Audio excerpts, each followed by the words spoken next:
Las opiniones religiosas de Thomas Jefferson. Las opiniones religiosas de Thomas Jefferson divergían ampliamente del cristianismo tradicional de su época. A lo largo de su vida, Jefferson estuvo intensamente interesado en la teología, los estudios religiosos y la moralidad. Jefferson era el más cómodo con el deísmo, la religión racional, el racionalismo teísta y unitarismo. Simpatizaba y en general estaba de acuerdo con los preceptos morales del cristianismo. Consideró las enseñanzas de Jesús como teniendo el código moral más sublime y benevolente que jamás se haya ofrecido al hombre. Sin embargo, sostuvo que las enseñanzas puras de Jesús parecían haber sido apropiadas por algunos de los primeros seguidores de Jesús, lo que resultó en una Biblia que contenía tanto diamantes de sabiduría como el estiércol de antiguas agendas políticas.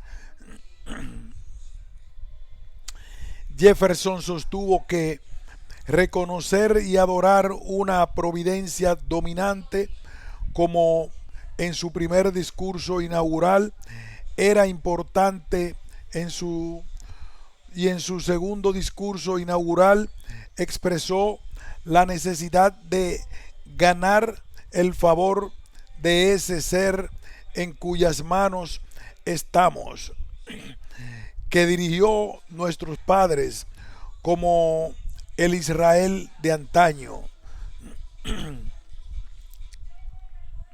Aún así, junto con James Madison, Jefferson llevó a cabo una campaña larga y exitosa contra el apoyo financiero estatal a las iglesias en Virginia. Jefferson también acuñó la frase muro de separación entre la iglesia y el Estado.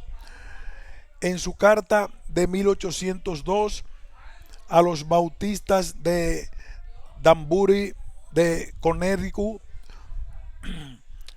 durante su campaña de 1800 para la presidencia, Jefferson incluso tuvo que lidiar con críticos que argumentaron que no era apto para ocupar el cargo debido a su incomodidad con sus creencias religiosas poco ortodoxas.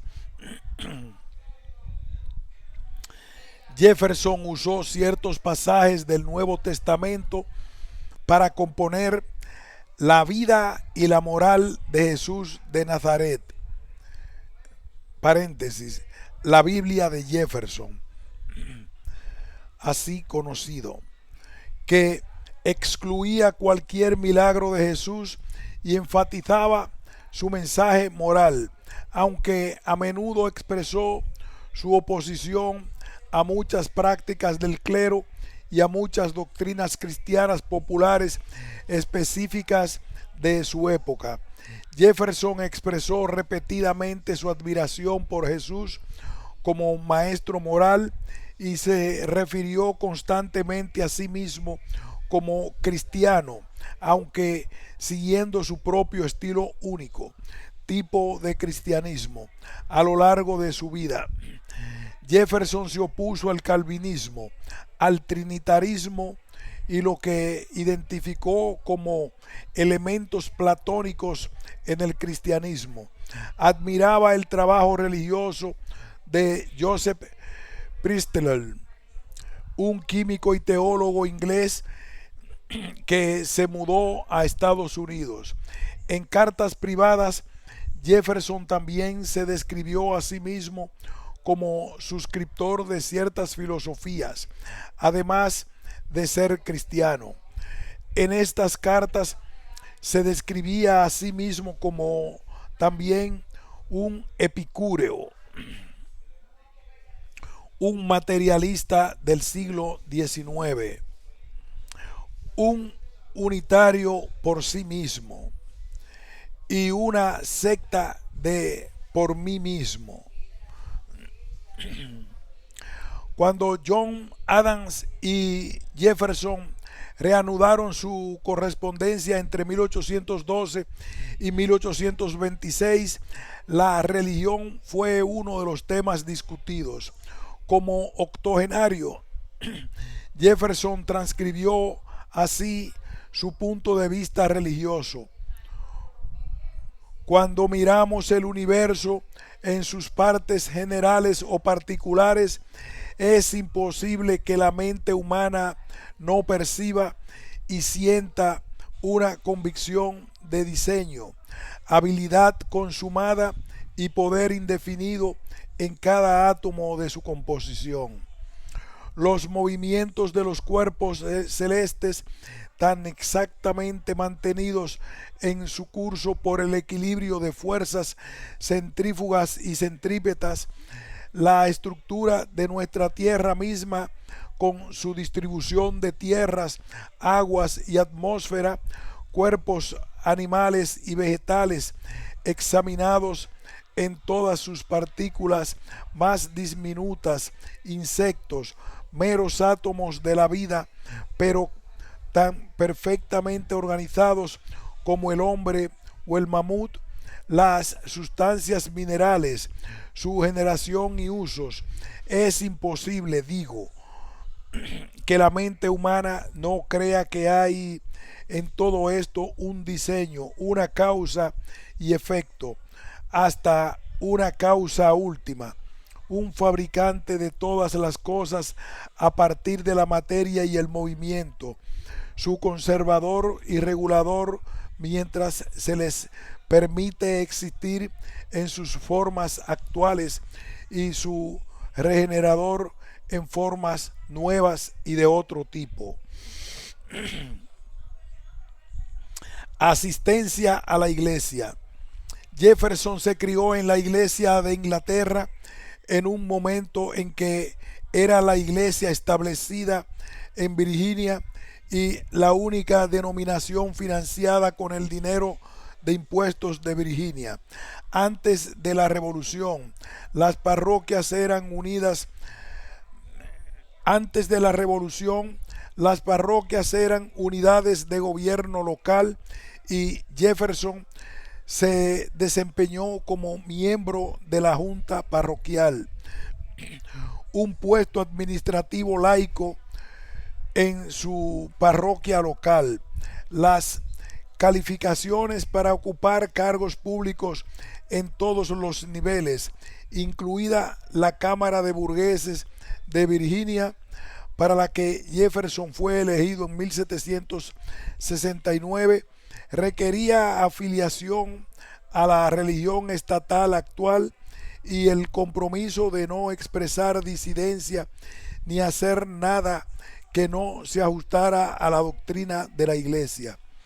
Jefferson contaba al clero entre sus amigos y contribuía económicamente a la iglesia anglicana, a la que asistía con regularidad. Después de la Revolución, la iglesia de Inglaterra en Estados Unidos se desestabilizó.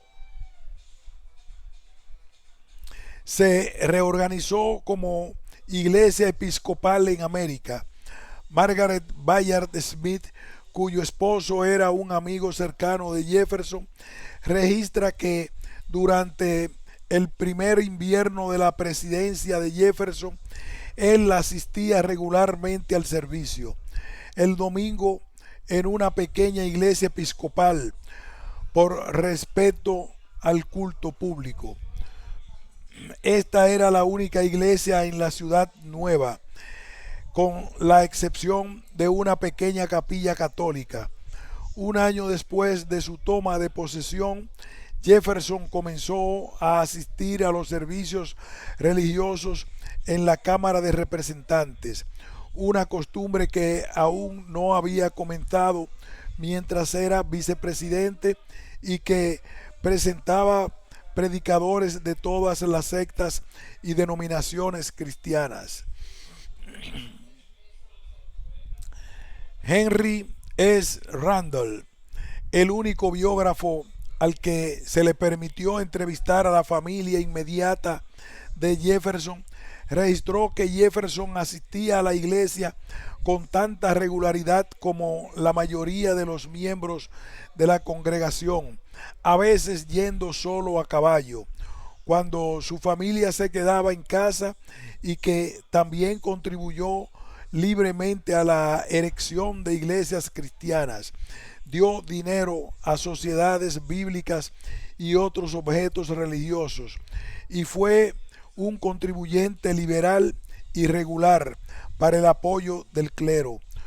Se conservan cartas suyas que lo muestran instando con respeto, delicadeza, la aceptación de aportes extras y no solicitados por parte del párroco de su parroquia, en ocasiones de sobrecoste para este último, como la construcción de una casa. En años posteriores, Jefferson se negó a servir como padrino de los bebés que se bautizaban, porque no creía en el dogma de la Trinidad. A pesar del testimonio de la iglesia, a pesar del testimonio de la asistencia a la iglesia de Jefferson, no hay evidencia de que haya sido confirmado o comulgante.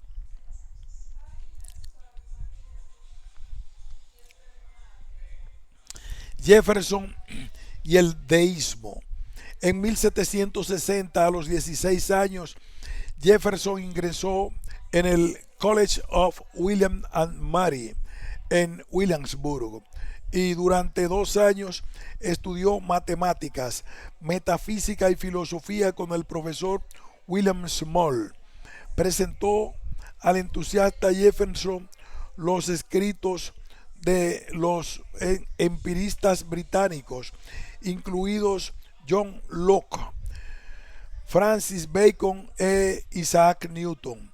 Los biógrafos de Jefferson dicen que fue influenciado por la filosofía deísta mientras estuvo en William and Mary, particularmente por Bolingbroke. Frases como Dios de la naturaleza, que Jefferson usó en la Declaración de Independencia, son típicas del deísmo, aunque también fueron utilizadas en ese momento por pensadores no deístas como Francis Hutchinson. Además, era parte del pensamiento romano sobre la ley natural, y Jefferson fue influenciado por leer a Cicerón sobre este tema. La mayoría de los deístas negaron los conceptos cristianos de milagros y la Trinidad, aunque tuvo una estima de toda la vida por las enseñanzas morales de Jesús. Jefferson no creía en los milagros ni en la divinidad de Jesús. En una carta de Rieux en 1788, rechazó una solicitud para actuar como padrino, diciendo que no había podido aceptar la doctrina de la Trinidad desde una parte muy temprana de su vida. En una carta de 1820 a su amigo íntimo William Short, Jefferson declaró: no debe entenderse que estoy con él, Jesús, en todas sus doctrinas. Soy un materialista.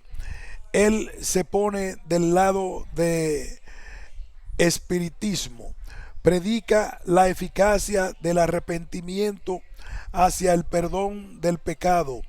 Necesito un contrapeso de buenas obras para redimirlo. En 1824, 4 años después, Jefferson había cambiado de opinión sobre el materialismo de Jesús, aclarando entonces que el fundador de nuestra religión era indiscutiblemente un materialista en cuanto al hombre. Jefferson estaba directamente relacionado con el deísmo en los escritos de algunos de sus contemporáneos. La viuda de Patrick Henry escribió en 1799: ojalá el Great Jefferson y todos los héroes del partido deísta pudieran haber visto a mi esposo pagar su última deuda con la naturaleza. Avery Dulles, un destacado teólogo católico, afirma que mientras estaba en el College of William and Mary, bajo la influencia de varios profesores, él, Jefferson, se convirtió a la filosofía deísta. Dulles concluye: en resumen, entonces, Jefferson era un deísta porque creía en un solo Dios, en la providencia divina, en la ley moral divina y en las recompensas y castigos después de la muerte, pero no creía en la revelación sobrenatural. Era un deísta cristiano porque veía al cristianismo como la máxima expresión de la religión natural y a Jesús como un incomparable gran maestro moral.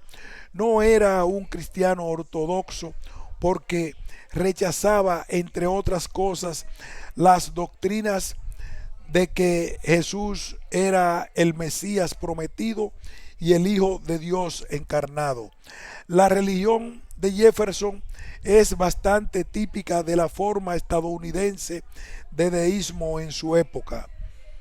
Dulles está de acuerdo con el historiador Stephen Webber, quien afirma que las frecuentes referencias de Jefferson a la providencia indican su deísmo, ya que la mayoría de los deístas del siglo XVIII creían en la providencia.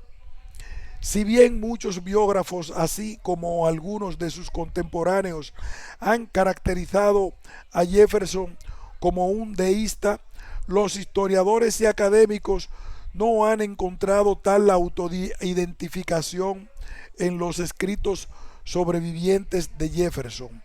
En una carta de 1803 a Priestley, Jefferson habla a Jesús por una forma de deísmo. Expresó ideas similares en una carta de 1817 a John Adams.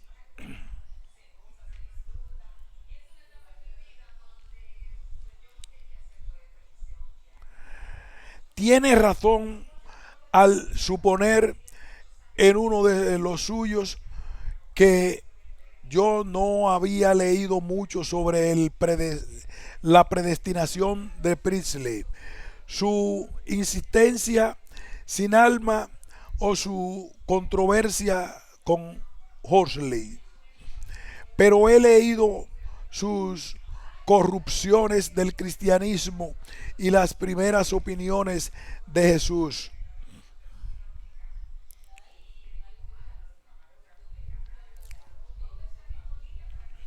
Una y otra vez, y me apoyo en ellos y en los escritos de Middleton, especialmente con sus cartas desde Roma y a Wetherland como base de mi propia fe.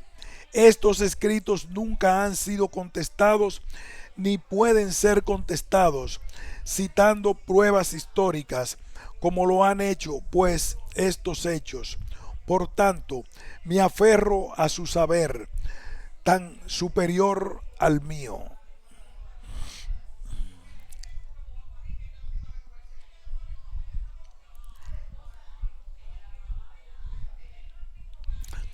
Desestablecimiento de la religión en Virginia.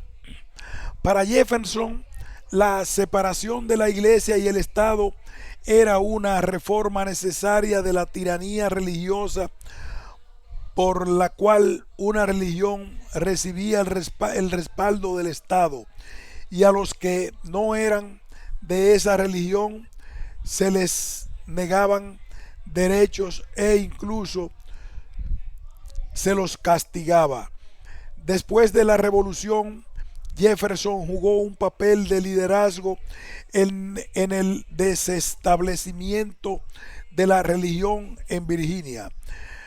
Anteriormente, como iglesia estatal establecida, la iglesia anglicana recibía apoyo fiscal y nadie que no fuera anglicano podía ocupar un cargo. La iglesia presbiteriana, bautista y metodista no recibieron apoyo fiscal.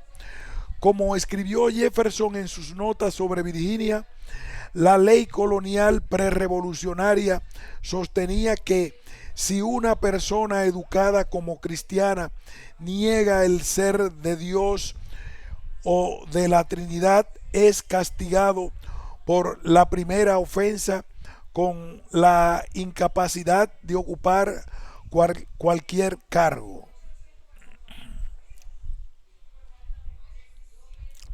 En 1779, Jefferson propuso, comillas, el Estatuto de Virginia para la Libertad Religiosa, que fue adoptado en 1786. Su objetivo era la separación completa de la Iglesia y el Estado.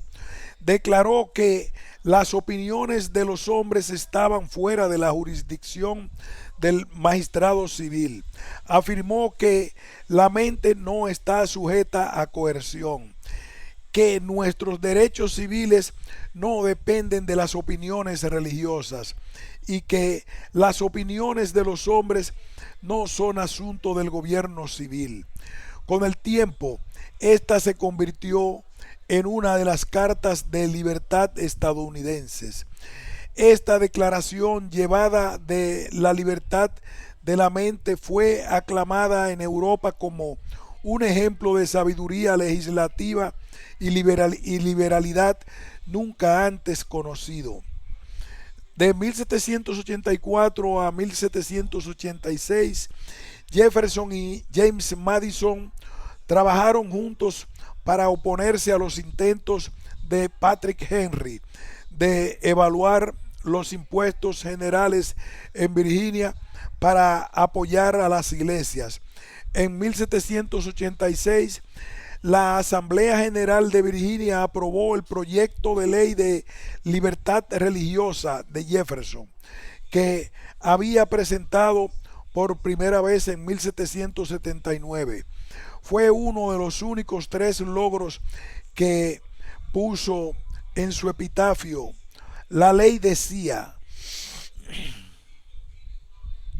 comillas, ningún hombre será obligado a frecuentar o apoyar ningún culto, lugar o ministerio religioso de ningún tipo, ni será forzado, restringido, molestado o agobiado en su cuerpo o bienes, ni sufrirá de otro modo a causa de sus opiniones o creencias religiosas, pero que todos los hombres serán libres de profesar y mediante argumentos de mantener sus opiniones en materia de religión y que las mismas no disminuirán, ampliarán o afectarán en modo alguno sus capacidades civiles.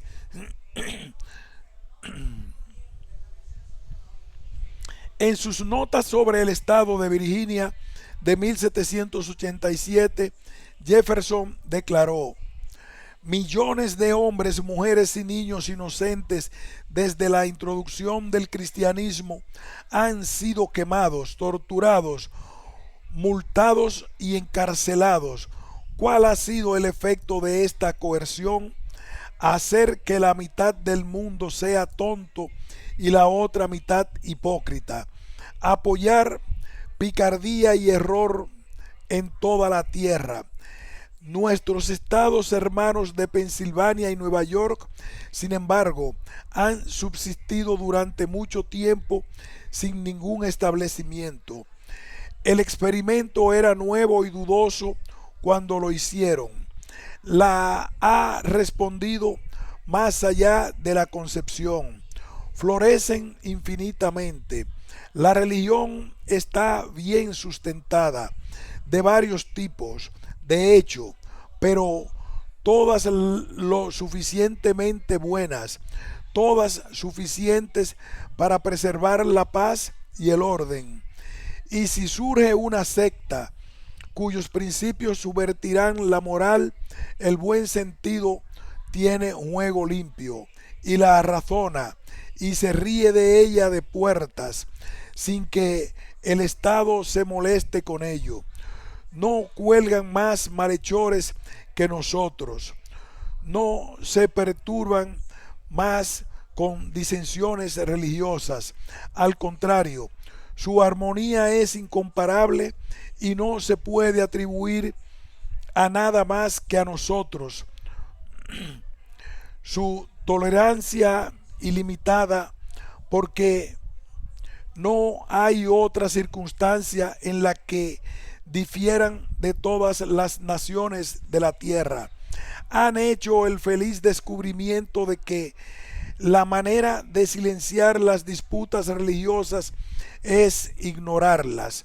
Démosle también a este experimento un juego limpio y líbrenos mientras podamos de esas leyes tiránicas.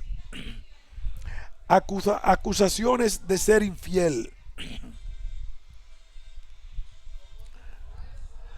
Durante la campaña presidencial de 1800, el New England Palladium escribió: si el infiel Jefferson es elegido para la presidencia, el sello de la muerte es ese momento puesto en nuestra santa religión. Nuestras iglesias se postrarán y alguna infame prostituta bajo el título de diosa de la razón presidirá en los santuarios ahora consagrados al culto del Altísimo. Federalistas atacaron a Jefferson como un ateo aullador e infiel, alegando que su atracción por el extremismo religioso y político de la Revolución Francesa lo descalificaba para ocupar un cargo público.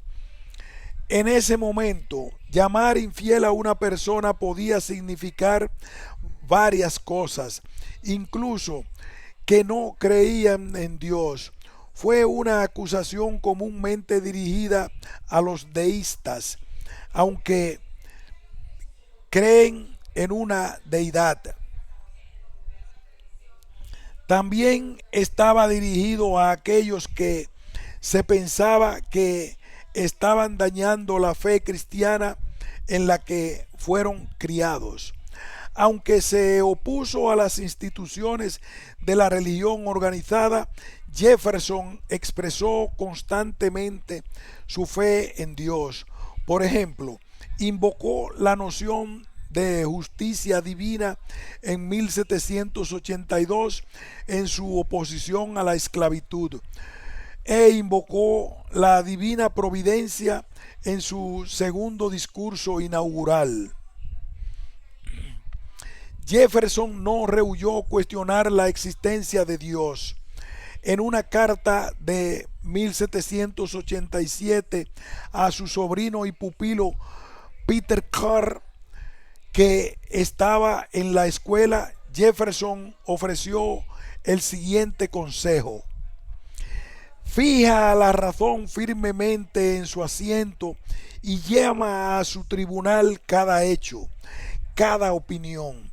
Cuestiona con audacia incluso la existencia de un Dios, porque si lo hay, debe aprobar más el homenaje a la razón que al miedo con los ojos vendados. No se asuste de esta investigación por ningún temor a sus consecuencias.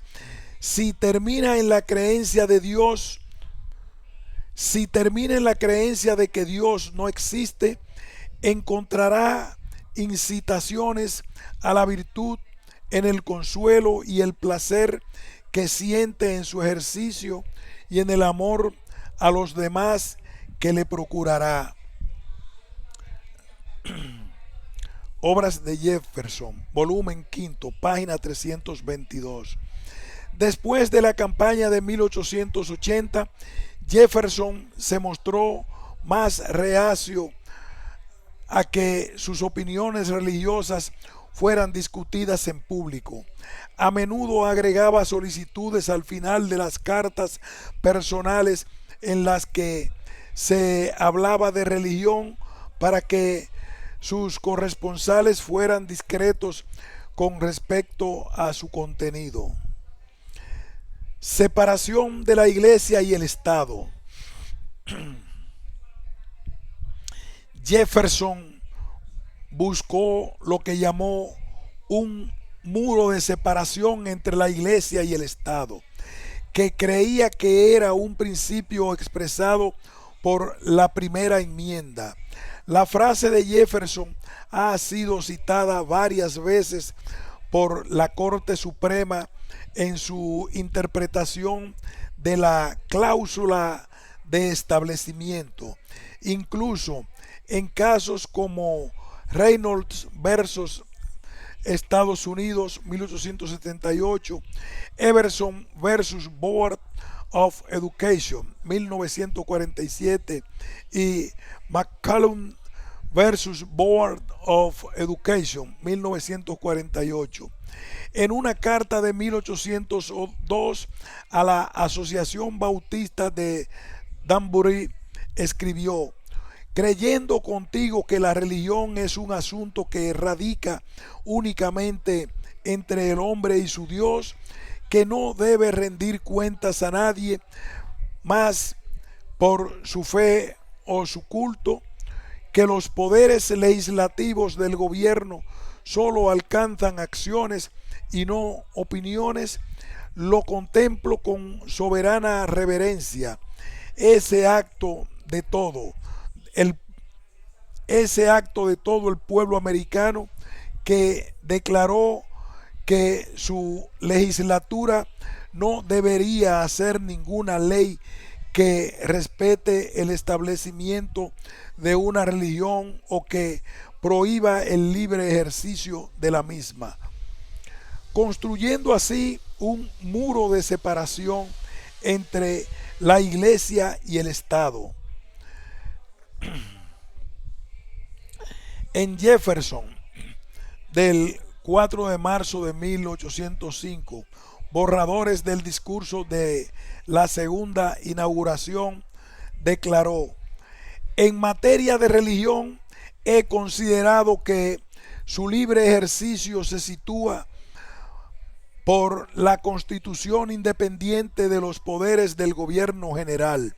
Por tanto, en ninguna ocasión me he comprometido a prescribir los ejercicios religiosos que le convienen, pero los han dejado como los estableció la Constitución, bajo la dirección y disciplina de autoridades estatales o eclesiásticas reconocidas por las diversas sociedades religiosas.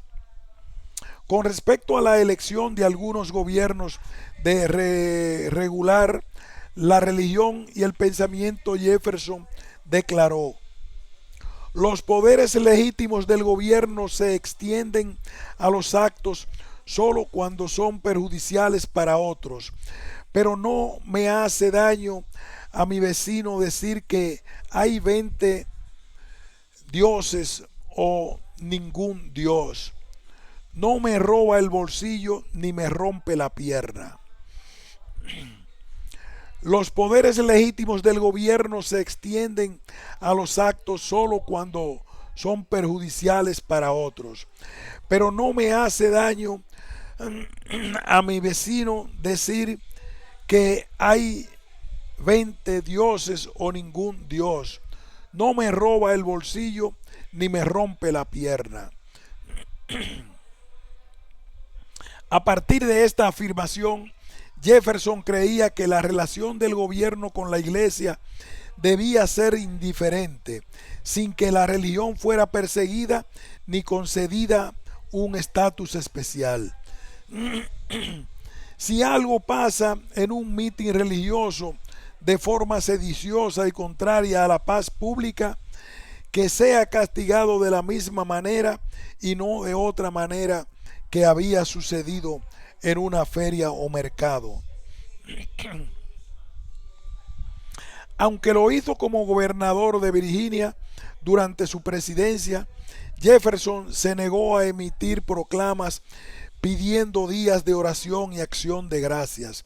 En una carta a Samuel Miller, fechada el 23 de enero de 1808, Jefferson declaró: pero solo se propone que recomiende, no que prescriba, un día de ayuno y oración.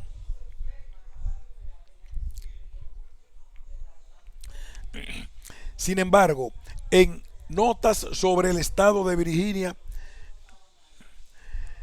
Jefferson apoyó una misión perpetua entre las tribus indias de la institución Christian Bradford, al menos en interés de la antropología.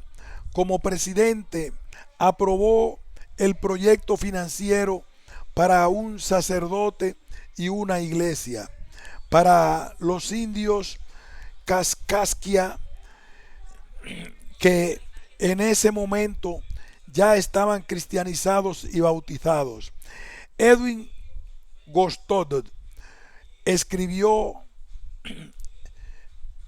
que se trataba de un movimiento político pragmático destinado a estabilizar las relaciones con las tribus indias. Jefferson también afirmó públicamente reconocer y adorar una providencia dominante por parte de la nación en su primer discurso inaugural, y en su segundo discurso inaugural expresó su necesidad de el favor de ese ser en cuyas manos estamos, que dirigió a nuestros padres como Israel de antaño. Y así pidió a la nación que se uniera en súplicas con él a Dios.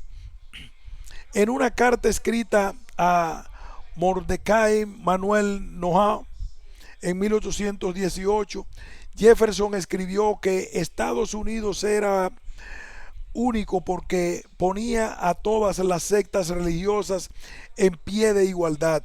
Esto aseguró que ninguna religión individual tuviera el dominio patrocinado por el Estado sobre ninguna otra. Sin embargo, el Estado no podía hacer mucho. En la misma carta dijo que corresponde a los individuos comportarse con tolerancia religiosa hacia sus vecinos.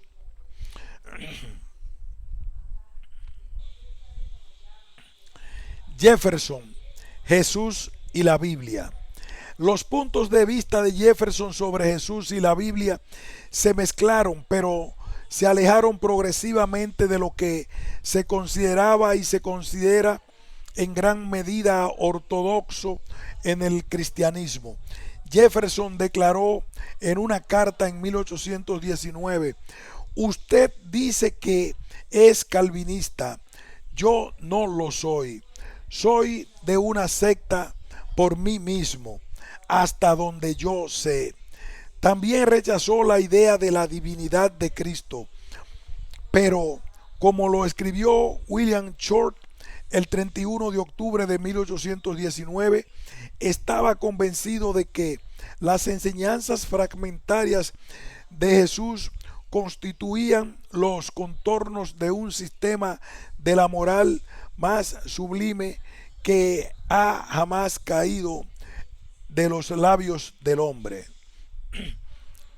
Por un lado, Jefferson afirmó: todos estamos de acuerdo en la obligación de los preceptos morales de Jesús, y en ningún lugar se encontrarán entregados con mayor pureza que en sus discursos, que él estaba sinceramente apegado a sus doctrinas con preferencia a todos los demás.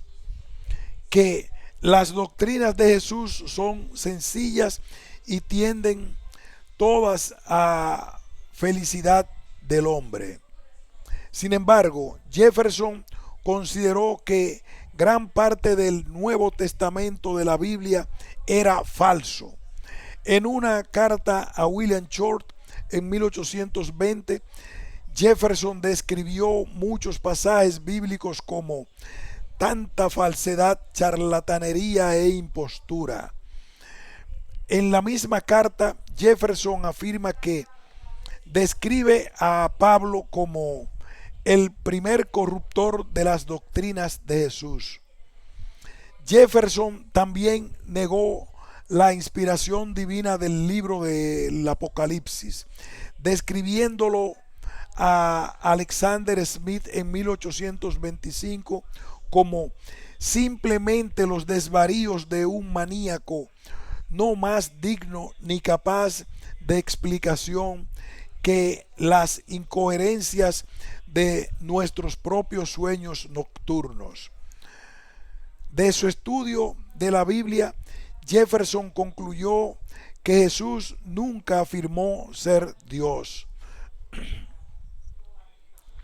En 1803, Jefferson compuso un programa de una estimación del mérito de las doctrinas de Jesús, de los méritos comparativos del cristianismo, después de haber leído el folleto Sócrates y Jesús comparados del ministro unitario Dr. Joseph Priestley.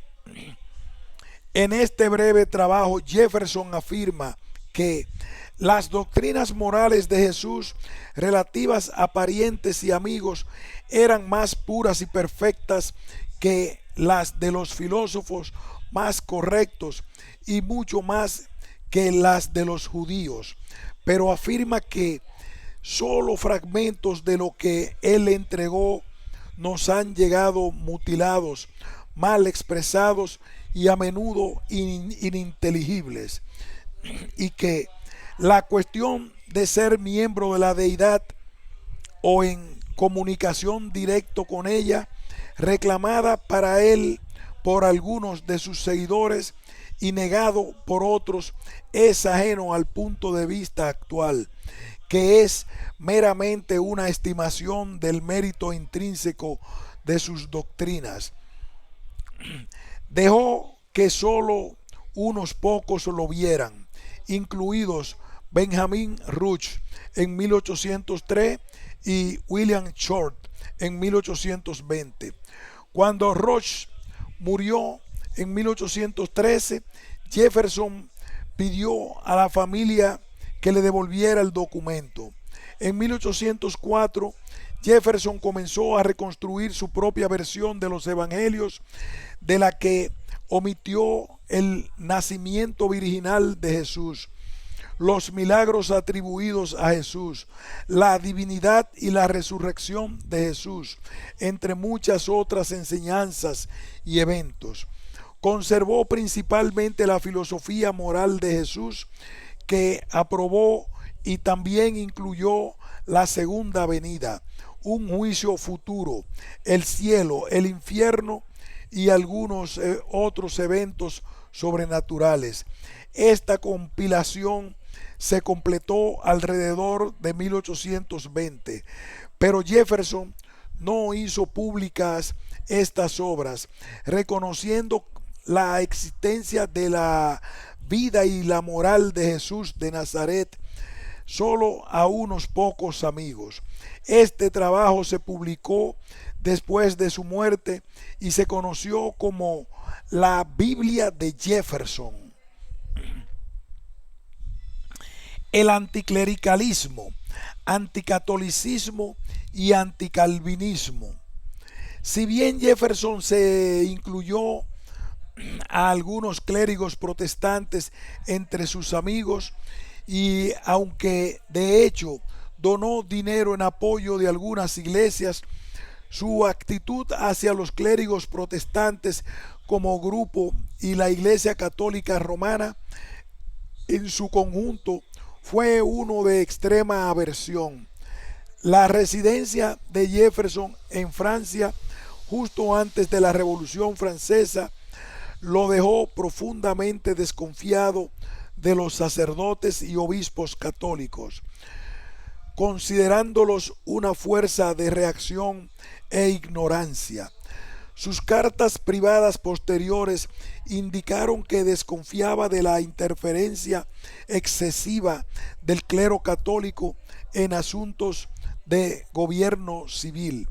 Escribió en cartas: creo que la historia no proporciona ningún ejemplo de un pueblo dominado por sacerdotes que mantenga un gobierno civil libre. Y en todos los países y en todas las épocas, el sacerdote ha sido hostil a la libertad. Siempre está aliado con el déspota, incitando a sus abusos a cambio de protección para los suyos. En 1817 le escribió a John Adams: el sacerdocio cristiano, al encontrar las doctrinas de Cristo al nivel de todo entendimiento y demasiado claras para necesitar una explicación, vio en los misticismos de Platón materiales con los que podrían construir un sistema artificial que podría, por su indistinción, admitir una controversia eterna, dar empleo para su orden e introducirlo en beneficio, poder y preeminencia.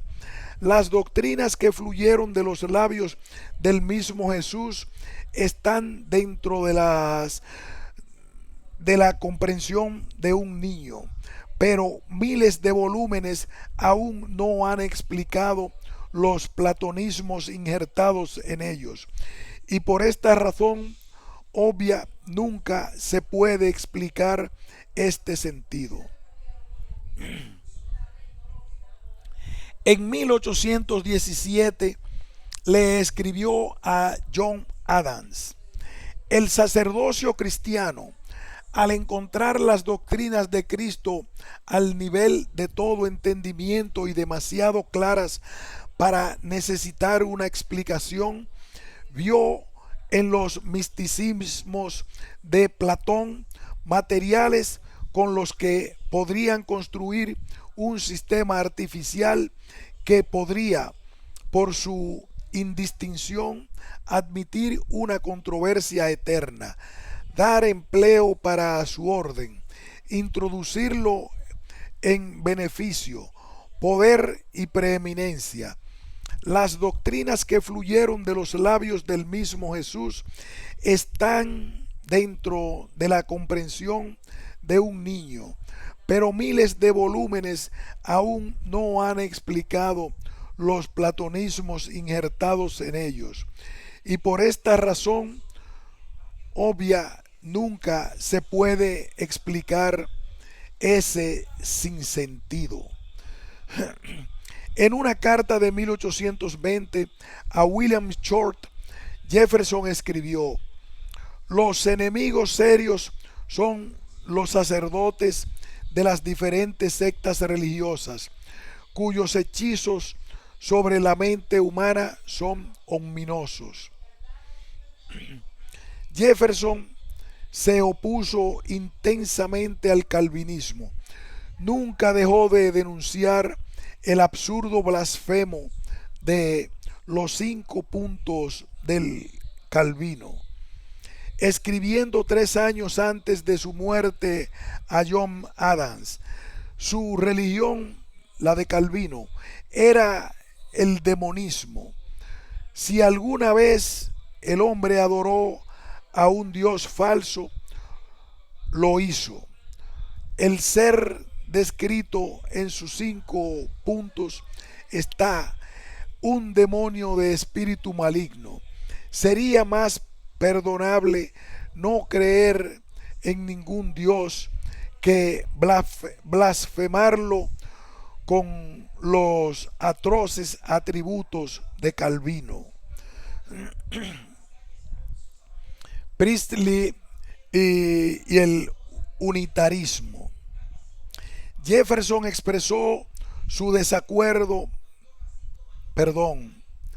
Priestley y el unitarismo. Jefferson expresó su acuerdo general con el unitarismo. Jefferson expresó su acuerdo general con el unitarismo, que, como el deísmo, rechazó la doctrina de la Trinidad. Jefferson nunca se unió a una iglesia unitaria, pero asistió a los servicios unitarios mientras estaba en Filadelfia. Su amigo Joseph Priestley era el ministro.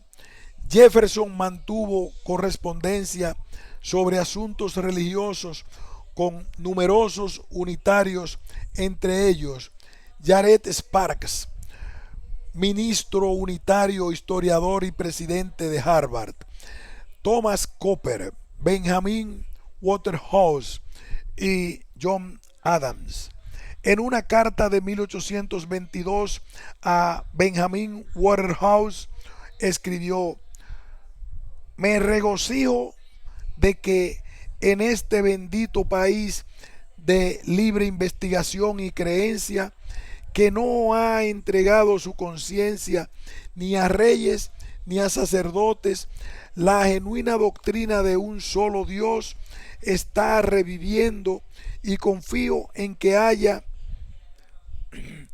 No es un joven que vive ahora en los Estados Unidos, perdón, repetiremos este párrafo.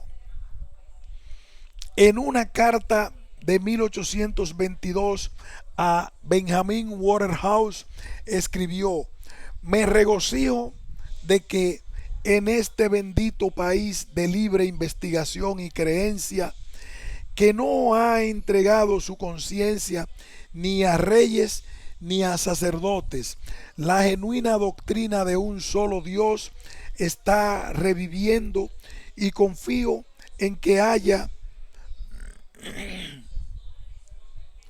no un joven que vive ahora en los Estados Unidos y que no morirá como unitario. Jefferson nombró las enseñanzas de Joseph Priestley y Conyers Middleton, un clérigo inglés que cuestionó los milagros y la revelación, enfatizando el papel del cristianismo como pilar del orden social, como la base de su propia fe. Se hizo amigo de Priestley, que vivía en Filadelfia. En una carta a John Adams, fechada el 22 de agosto de 1813, Jefferson escribió: tiene razón al suponer en uno de los suyos que no había leído mucho sobre la predestinación de Priestley, su sistema sin alma o su controversia con Horsley, pero he leído sus corrupciones del cristianismo y las primeras opiniones de Jesús una y otra vez, y me apoyo en ellos y en los escritos de Middleton, especialmente en sus cartas desde Roma y a Warland, como base de mi propia fe. Estos escritos nunca han sido contestados, ni pueden responderse citando pruebas históricas, como lo han hecho. Por estos hechos, por tanto, me aferro a su saber, tan superior al mío. Jefferson continuó expresando sus fuertes objeciones a las doctrinas del nacimiento virginal, la divinidad de Jesús y la Trinidad. En una carta a Adams en 11 de abril de 1823, Jefferson escribió: y llegaría el día en que la generación mística de Jesús, por el Ser Supremo como su Padre, en el vientre de una virgen, será clasificada como con la fábula de la generación de Minerva en el cerebro de Júpiter.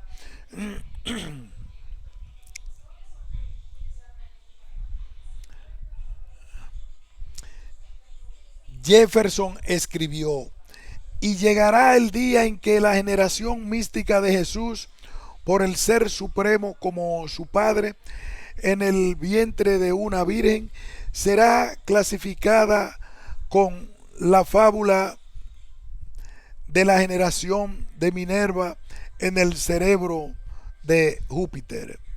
En una carta de 1821 escribió: nadie ve con mayor placer que yo el progreso de la razón en sus avances hacia el cristianismo racional.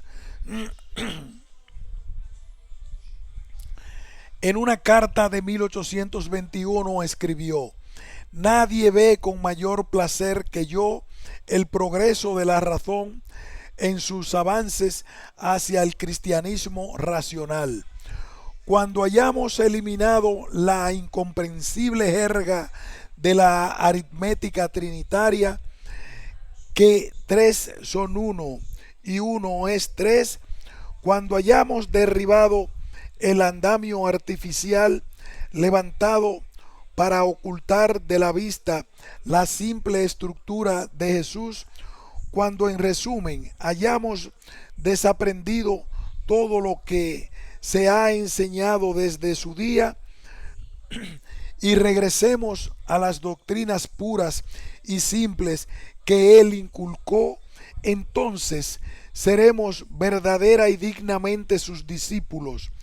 Y mi opinión es que si nunca se hubiera agregado nada a lo que fluía puramente de sus labios, el mundo entero en este día habría sido cristiano.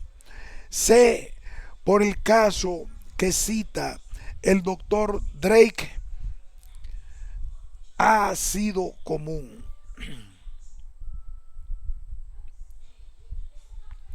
Los creadores de religiones han distorsionado y deformado tanto las doctrinas de Jesús, tan ahogado en misticismos, fantasías y falsedades, las han caricaturizado en formas tan monstruosas e inconcebibles que conmocionan a los pensadores razonables, los rebelan contra el todo y los empujan precipitadamente a declarar a su fundador un impostor. Si nunca hubiera habido un comentarista, nunca habría habido un infiel. Tengo pocas dudas de que todo nuestro país pronto se unirá a la unidad del Creador y espero también a las puras doctrinas de Jesús. Jefferson una vez le escribió al ministro de la primera iglesia parroquial unitaria en Portland, Maine, solicitando servicios para él y un pequeño grupo de amigos. La iglesia respondió que no tenía clero para enviar al sur. En una carta de 1825 a Waterhouse, Jefferson escribió: estoy ansioso por ver que la doctrina de un Dios comience en nuestro estado, pero la población de mi vecindario es demasiado escasa y está demasiado dividida en otras sectas para mantener bien un predicador. Por tanto, debo estar contento de ser un unitario por mí mismo, aunque sé que hay muchos a mi alrededor que lo serían si pudieran escuchar las preguntas correctamente formuladas. Cuando los seguidores de Richard Price y Priestley comenzaron a debatir sobre la existencia del libre albedrío y el alma, Priestley había adoptado la posición materialista. Jefferson expresó sus reservas de que los unitarios consideraban importante discutir la doctrina entre sí. En 1822 puso a los cuáqueros como un ejemplo para que los emularan.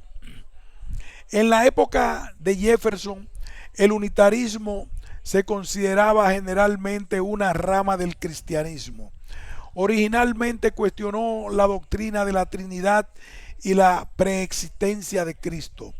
Durante el período 1800-1850, el unitarismo también comenzó a cuestionar la existencia de milagros, la inspiración de las escrituras y el nacimiento virginal, aunque todavía no la resurrección de Jesús.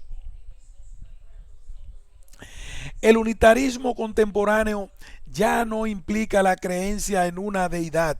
Algunos unitarios son teístas y otros no. Los unitarios modernos consideran a Jefferson como un alma gemela y una figura importante en su historia. El sitio web Famous Odds dice: como muchos otros de su tiempo, murió solo un año después de la fundación del unitarismo institucional en Estados Unidos. Jefferson era un unitario en teología, aunque no en la membresía de la iglesia. Nunca se unió a una congregación unitaria.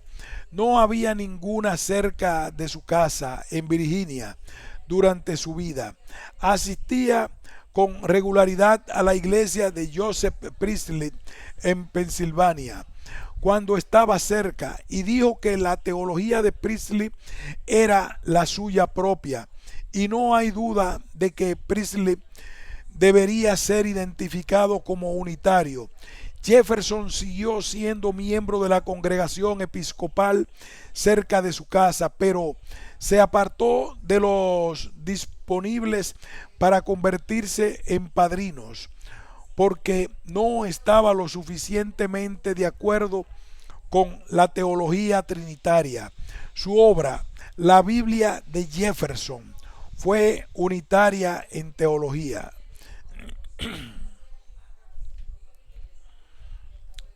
Ver también la biografía y bibliografía de Thomas Jefferson. Fin de este ensayo.